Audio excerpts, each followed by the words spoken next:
The Low Abatya. The Kaldrich Mountains near Slivka remain only partially explored. Legendary for their ruggedness, barren southern slope, and disturbing inner rumblings, the mountains have, for generations, been used only as a picturesque background and occasional hunting ground. 2 days of bushwhacking brings travelers to a saddle to one side of the mountain known as Big Papa. Looking upslope toward the summit, one can spot a series of surprisingly regular lines. It's an intriguing anomaly, but one left heretofore uninvestigated due to the extraordinary challenge posed by a skritha of unusual enormity and instability. The Adventurers Guild solved the challenge by summiting Big Papa from the other side and rappelling down to the anomaly. A low stone building was discovered at the site. Though the structure must be of great age, the walls are nonetheless none the worse for wear, in appearance at any rate.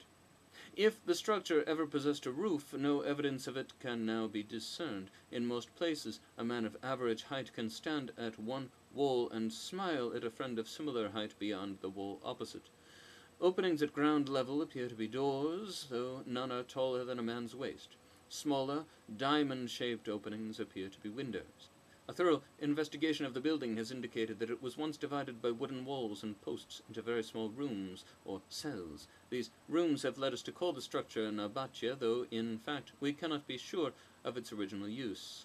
Other curious features include the ground seems to have been intentionally sloped to one side. Fire pits lined with obsidian shards, a well-hidden underground storage space large enough for 2 good-sized jars, or persons.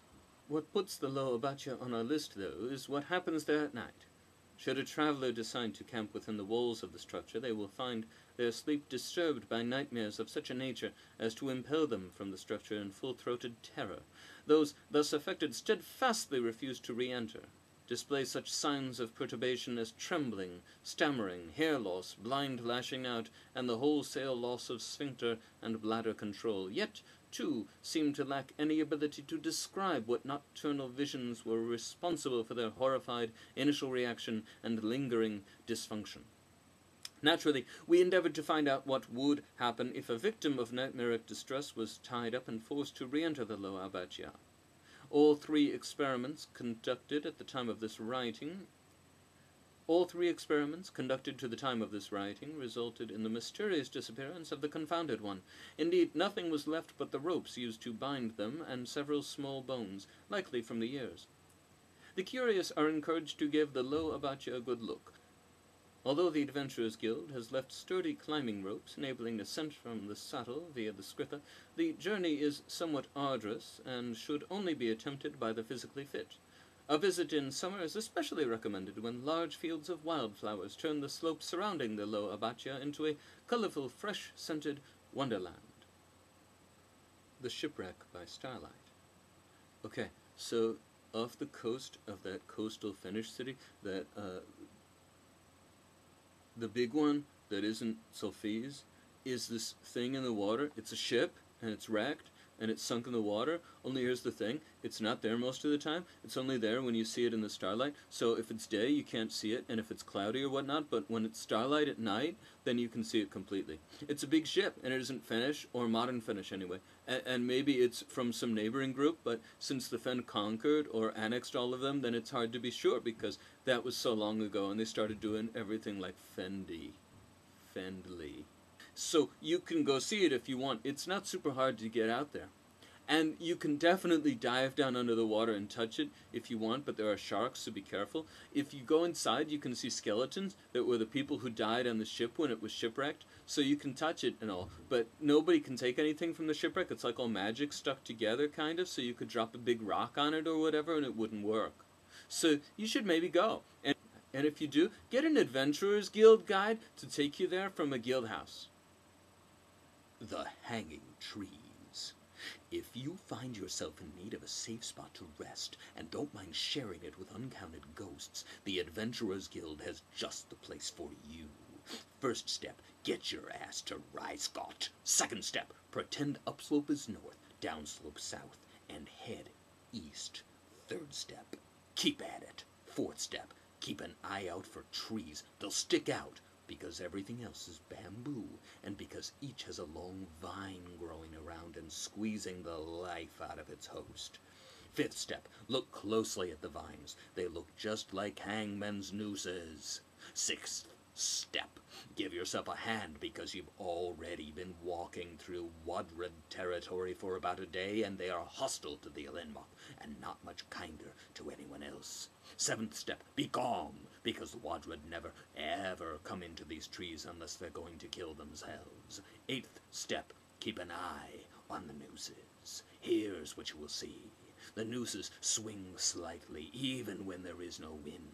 From time to time, you'll be able to spot the ghostly bodies dangling from the nooses. Most are Wadred, but visitors have been known to spot friends, colleagues, or family members hung there. Anyone spotted at the business end of a tree vine noose is surely dead, so mourn for any folks you are friendly with who you happen to catch sight of.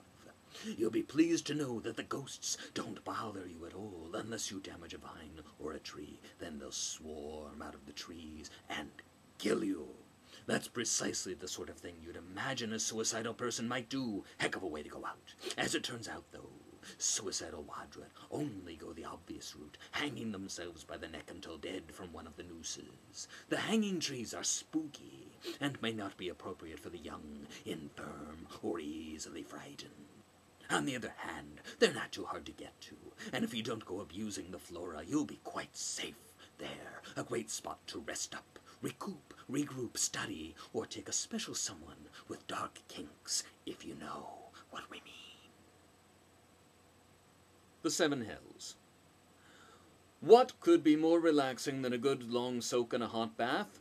Ask those who live within easy walking distance of a hot spring, and they will tell you that nothing could possibly.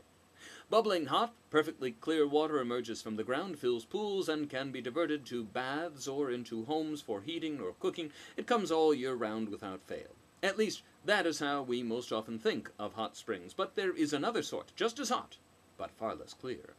Namtak is built atop and around a series of hot springs. Most are just as lovely, pleasant, and useful as described before, but some, 7, are known for foul smells, disturbing colors, and possibly healing properties. The Kevpray refer to these 7 hot springs as the 7 hells. The first hell is the red hell. The water seeps out of a large black stone and traces bright red lines down its face.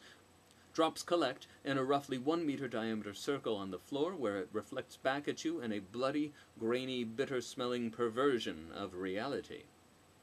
The second hell is the blue hell. The water pours constantly from the ceiling of this chamber, appearing quite clear, into a series of 13 small pools. As the water overflows one pool into the next, it inexplicably takes on a bluer and bluer hue. Artists have tried to dye their work in the pools to take advantage of cobalt, sapphire, indigo, ultramarine, but all such attempts have failed when the cerulean liquids eat away at anything dipped into them. The third hell is the mud hell. The stench of sulfur hangs heavy over a patch of mud pots, spitting and burping up scalding droplets of mud. You can never see the chamber the same way twice, because the mud pots are always changing, and the walls receive random splatters of gray-brown mud every few minutes. The fourth hell is the hell of shards. Clear water bubbles out of a tall, natural, stalagmitic pillar and descends prettily into wide pools at various levels, arrayed like flower petals around the source. As the water evaporates, it leaves behind brilliant white crystals that have formed low walls around each of the pools. Look, but don't touch. Though lovely, the crystals cut like shards of glass, ripping up even the tough hands of the Kevpray.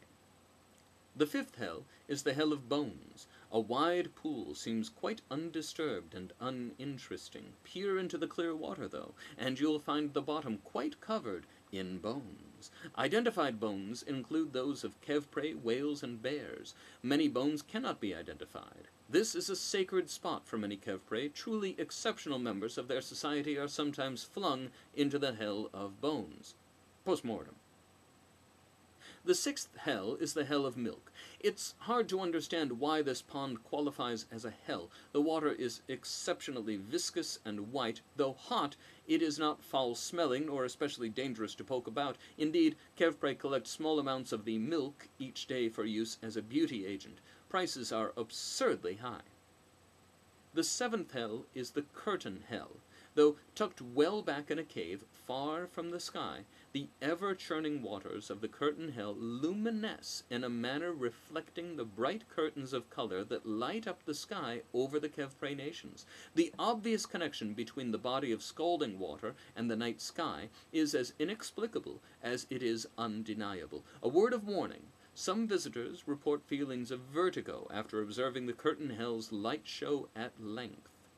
It is possible to visit all of the 7 hells in a single day. You'll definitely want to hire a guide through the Adventurers Guild to help you navigate Namtat's warrens, give you some background on what you're looking at, and ensure you have a light source to hand. Kevpray sometimes forget that the rest of us rely so heavily on our sense of sight.